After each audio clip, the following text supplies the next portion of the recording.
But then other people do live off stress, and what they do is often extremely efficient for society and beneficial for all of us. Yes. And one thing that you brought up there, I think is very good, that basically the idea that we lack so many different technologies and advanced systems, intelligent systems that can read the situation and consequently react or act right away, depending on what is happening inside the system. But moving on from that thought, do you think that there's something positive then that can come out of all this in terms of taxations and all the costs that this will mean for companies and maybe even individuals? Because, for instance, then if we have the implementation of new technologies as an outcome of this, then that potentially is a good thing. And I'm not talking about only like windmills and solar panels here. I'm talking about fuel cell technology, maybe even zero-point energy or cold fusion, something like this, for instance. What do you think, James? Well, yes. I mean, you can go. We all want to develop, and we all would like to have a more efficient, cheaper, greener. When I say green, less impact on the environment in general. Technologies, and they are being invested in. Many billions a year is invested into nuclear power, and obviously cold fusion would be. Once cold fusion occurs, then mankind will be essentially sorted because we have unlimited cheap energy. The Star Trekkers out there will know what I'm talking about. But these things are happening. People are investing in them. There is a motivation for business. And business, big energy businesses do have a lot of money, or can have a lot of money, not always, but and they will invest in these technologies if they think there's going to be a benefit.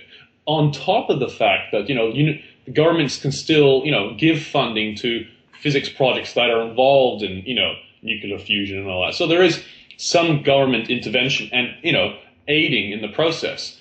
That is all we all agree with. Development is the way to go and is fascinating and is where mankind is going to improve their lot for all of us. However, doing it through a cap and trade scheme, which is based on extremely dubious science, and such a massive scheme of taxation, which is actually making our system more inefficient. Why is inefficiency bad? Well, it means that businesses are not working as well. That means they won't be able to employ as many people. They won't be providing as many jobs. They won't be providing their electricity cheaply. Cheap electricity is the foundation of modern society. Australia is one of the wealthiest per capita countries in the world because we have some of the cheapest coal in the world. These are important factors. Africa will not be able to get out of its development. People will not be able to get out of their rondavels, out of their huts and stop using wood every day for their cooking unless they can say, right, you have a coal power station down the road, which is what they can have if we allowed them, have a coal power station, and you can have electricity. And that, so by putting taxation onto an industry, you are hampering it. So I agree, we need to fund. There should be funding from the big pot of taxes as a whole on the system, which we have.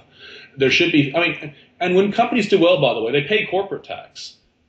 Whatever it may be, 30% or depending on whatever country you're in, there's a corporate tax. So there is already taxation on large companies. Don't forget that. Yes. So by making them successful, they will be paying more tax. But don't put on a tax, in my opinion, that is actually hampering their efficiency.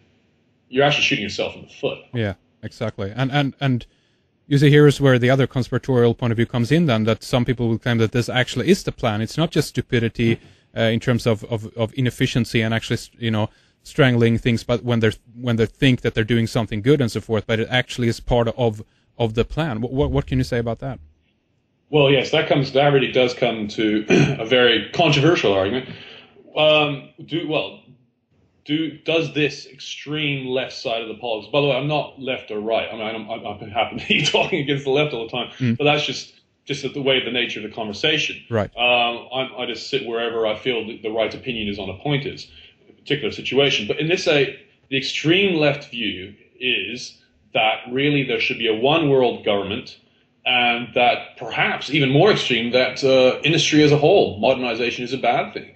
And you know what? It's not a completely whack idea. There is some foundation to it. I would disagree with it myself.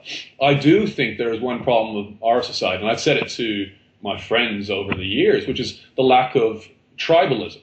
Now, we have that is what really makes people belong. We need to feel, every person on this planet needs to feel they belong to something.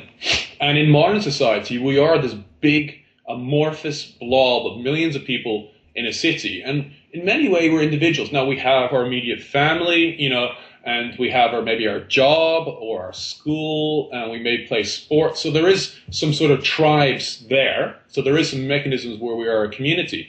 But it's not nearly the same as what I talk to in, let's say, East Berlin, which is what they have, this nostalgie, this nostalgia for the past. Well, what is the nostalgia for the past? Because, if you're lucky and you were high up in the Communist Party, you might be given a Trabant, the Trabi, which is a bit of a joke. They didn't have any real consumer goods unless you're pretty high up in the party. But why not looking to the past? And this is the reason why perhaps the far left, or we should say the communist or the far left side, are saying, well, we should go to this less developed situation, is because they had community. And they say that to this day, 20 years after the wall falls down, they're still saying, the communes of the past, which was based in Berlin.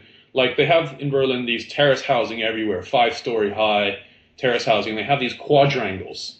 So every group of flats is based on a quadrangle. And pretty much every Sunday, people are invited, half expected to turn up and have a barbecue in the quadrangle. For just come and go, maybe have a beer, but to socialize with your people around you. So it had that real commune feel. And perhaps we need a bit more of that in life. I actually do. I've always said one of my dreams, if I was a multimillionaire, would be to set up a commune where everyone could have their own personal space, their own flat, but then have, let's say, a wraparound balcony where you can all go out and have a barbecue together if you feel like, or have your personal space, because we like our personal space. But there's some validity there. But pulling back society and pulling back our medical advances and, the disease that we've overcome and the better lifestyles and the less work we have to do because we have washing machines and other devices and vacuum cleaners to do it for us, well, that's probably not a good thing. We want to go away from that as well. But there's checks and balances in life. Absolutely, and it's a very interesting point. But at the same time, I also must say that what I saw down in Copenhagen was very much tribalism. In that sense, it's people are rallying around this cause, and one point of view, even your film can be a little bit maybe interpreted from that point of view, that what is developing here, what we can see developing, is this church, as meaning again a religious almost approach to global warming, and if you will, then earth worship, if we want to look at it that way. The new religion here that's coming forward is the Church of Global Warming, right, James? Absolutely. Well, I thought of the Church of Global Warming, and then you look into, then obviously a lot of other people have coined that concept. Church is strong, but it is strong because it's when a way of life and an ideology really becomes. It's not just a thought out. Well, I go to work because I should go to work, and brings the money home and all that, and it's a good thing to do. It's something responsible. I do it and I have no idea why. It turns into an absolute article of faith. It's no longer a rational decision. Well, there was a rational decision to join the Church of Global Warming, but as you went around Copenhagen, you're asking all the young guys and girls there, all dressed up in awesome outfits, what is ClimateGate, or why are you here? They're like, I'm not really sure, but we are saving the planet. So it's like one of the 10 Commandments, save the planet. But as for the logic behind it, it's not so well known. That's absolutely right.